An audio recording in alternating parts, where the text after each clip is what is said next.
The year is 1875, and a young man by the name of George Banks is in the hospital with smallpox, a deadly disease that causes blisters to show up all over the body. The virus caused thousands of people in the 18 and 1900s to die. While George was in the hospital, the doctors were not able to find his pulse and concluded that George Banks was dead from the smallpox virus.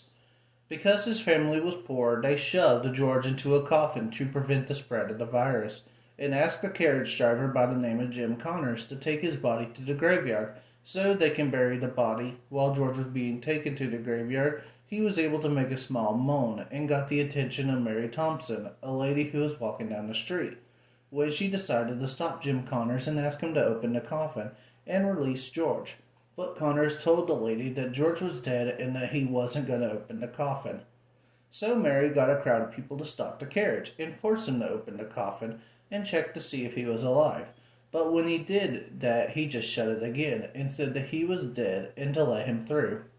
Some people think George Banks had the fear of being buried alive, which would have only made the experience even worse for the poor 19-year-old, as he was being driven to an early grave.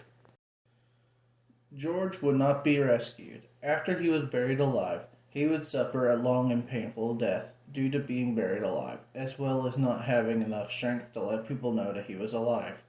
During the 1800s, carriage drivers like Jim Connors and other drivers would take bodies to the graveyard and only got $1 per body. So when George was alive, Jim would lose money. When George Banks was buried, Mary got the police to charge Jim Connors with murder. During the trial, Jim said that he had no idea that George was still alive, and is quoted with saying, "Even if George wasn't dead, he was dead enough to bury."